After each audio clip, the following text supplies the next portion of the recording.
Welcome into the bonus episode here, Hockey Inside Out.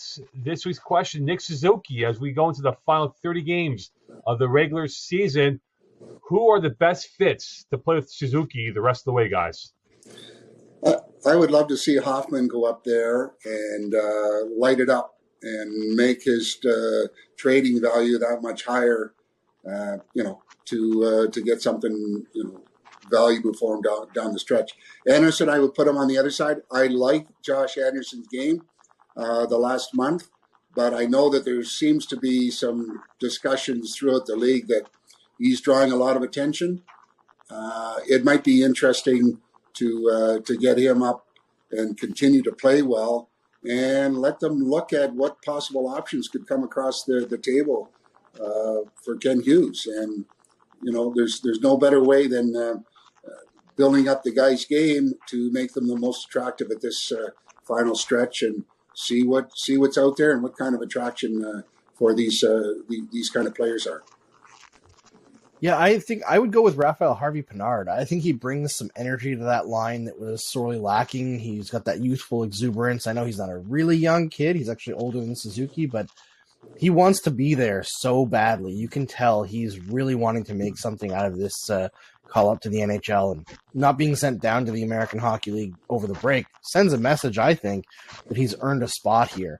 And on the other side, I like Rick's idea of Mike Hoffman. I think he brings more to the table overall than Josh Anderson, because Anderson, his play style is very individual, and Nick Suzuki likes to have line mates who play with him, who get on the cycle, get on the forecheck. And Anderson can forecheck, but most of his offense comes off of, head down, bull rushing into the offensive zone in a straight line and shooting on the net. That doesn't really work with Nick Suzuki, who's not the fastest skater. He doesn't really keep up with guys like him very well. So it doesn't really mesh. I think having a guy like Harvey-Pinard who can score on those net front plays, and a guy like Mike Hoffman who Nick Suzuki can set up for one-timers kind of just on the other side, gives Suzuki a little bit of versatility to work with. I think the same with Anderson and Harvey-Pinard, the way that Marty St. Louis had it the last game before the break. I think Harvey-Pinard is when Cole Caulfield went down, Marty St. Louis said that they need to find something not just to replace Caulfield's goals, but to replace his enthusiasm. And Harvey-Pinard's done both of those things since he's been called up. He has a big smile like Caulfield after every goal he scores. He works his butt off every time he's on the ice. And it's rare. So many times you get an offensive player called up from the AHL and he ends up being put on the fourth line because your top three lines are already set. And it's hard for a player with offensive skill playing top minutes with the best players in the AHL to come down and then all of a sudden be a fourth line sort of a checking role to show what they can do offensively. He's shown he's willing to go to the dirty areas. He's a little bit of a mix of Brendan Gallagher and Cole Caulfield. He doesn't have Cole Caulfield's shot, but he can score. And he has Gallagher's. He's not afraid to go into the dirty areas. He's not the biggest guy. He works hard. And I think this is a chance to find out that you might have something here in Harvey-Pinard, a seventh-round pick. He might, moving forward, he's not going to be your top-line guy. But if you can have him playing a third or fourth-line role, a guy who works hard, both ends of the ice, a guy who can score when he gets a chance. We've seen when he gets a chance to score, he scores. And I think it would be a good boost for his confidence. And I think it would be a good boost for Josh Anderson's confidence, too, to play an extended period with Nick Suzuki. A lot of people are talking about trading Anderson. I wouldn't be in a rush to trade this guy. I think the game he brings, as you mentioned, Andrew, he is more of an up and down the wing and go hard to the net type of guy, but he's a big body. He's not afraid to throw his weight around. He can score. He's going to score more than 20 goals this season, most likely. And I think for Suzuki also, you got to get Suzuki going, right? He has one goal, I think, in his last 20 games.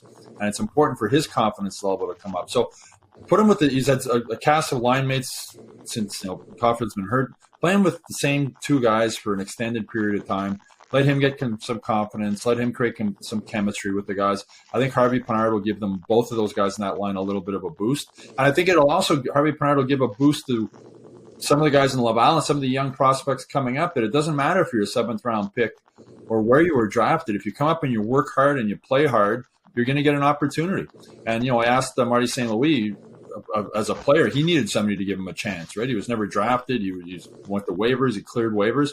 And his answer was great. He says, nobody gives you chances. You have to earn your chance. And Raphael Harvey-Pinard, I think, has earned the chance to play on the number one line with Nick Suzuki. I mean, this team it's rare a team will have an opportunity like this with so many injuries.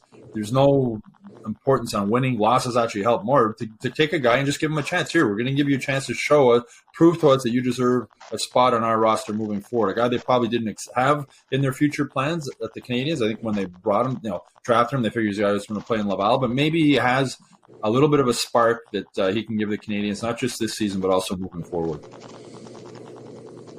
Well, when we look at the Habs now, guys, quickly, when you see these guys, as we're looking for the audition here, is the number one line set in stone for next fall, or could you see one of these guys, as you listed, sneak up and be part of the first line come October 5th, or whenever the new home season will begin for the Habs? Well, if they draft Connor Bedard, the top line's not set at all. Yeah, Things exactly. change wildly.